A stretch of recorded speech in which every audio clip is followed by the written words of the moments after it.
Hey everybody, I am here with Rock. Do you roll your R's? Yeah. Okay. Rock. We're here with Rock from RTI. He is the owner, engineer, and overall awesome person. He's going to tell us a little bit about their brand new offering, the Mora, that has a ton of really cool features that I think you're going to like. Take it away. Thank you, Michael, for the nice introduction. You're welcome. So the name Mora means mare or nightmare. So we just thought we're gonna go with Slovenian name this time. So the gun in 28-inch barrel configuration in 35 caliber. It develops 225 foot-pounds with 200 bar regulated pressure. If you test the 30 caliber with 24-inch, it develops 150 with the same pressure. So if we, of course, we have also other calibers, but let's not mention all of them right now. I mean all the technical details. If we go through the features, if we start in the middle, the trigger, it's very light trigger. It can go down to 2.5. Keep going. Ounces. Sorry. The trigger blade is adjustable. You can rotate it. You can elevate it. You can put it forward. There are two positions. If you turn the block around, it gets closer as it is now. The same settings as with the P3 platform. So you have your two settings for the second stage. If you want to do the first stage, you take the cover off. You can play with this first stage there. The second thing which I would mention is the safety.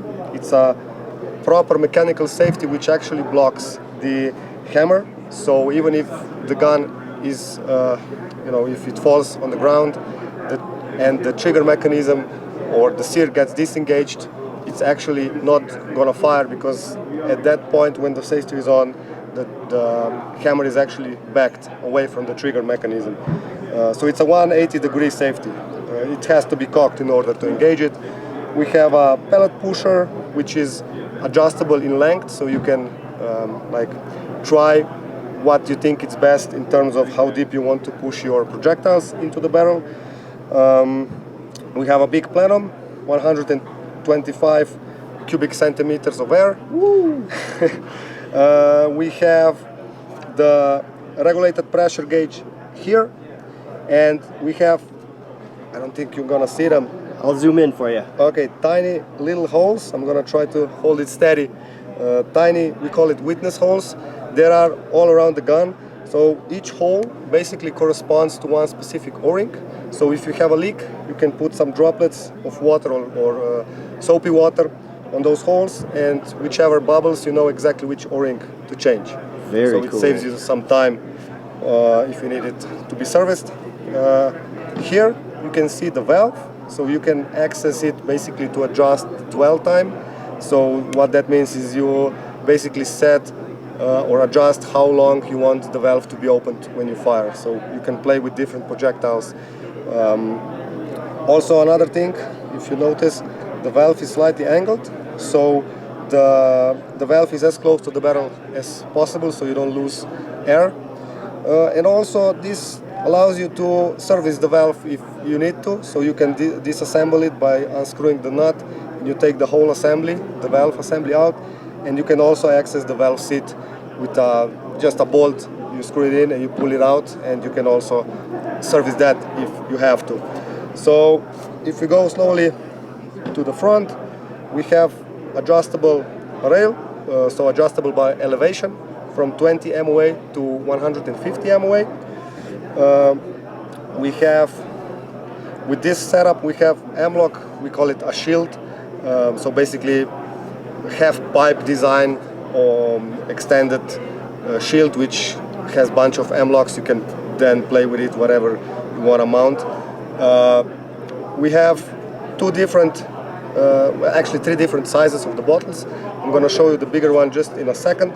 Another thing which I would like to mention, you can see the nut here, and this nut is basically allowing you to lock the barrel in the front block, we call it, or if you remove it, you have truly free-floating barrel, so the barrel doesn't touch the gun except in the receiver area, of course.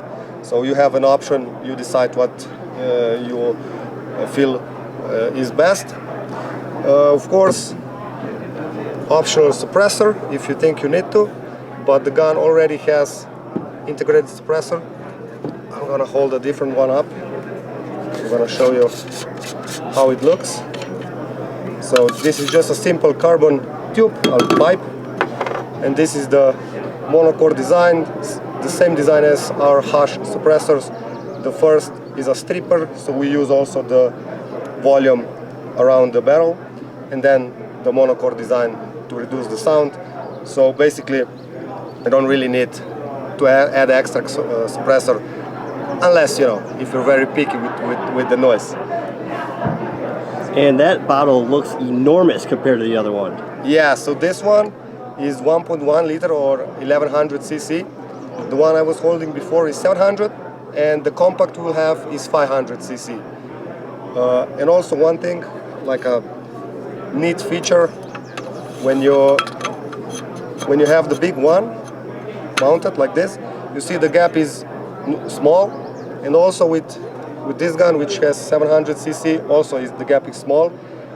How we do that is that you basically, if you would mount a smaller one on this gun, you need to take off, this is the regulator, you take it off and you rotate it 180 degrees, and because the thread is not in center, you're gonna get closer to the shroud.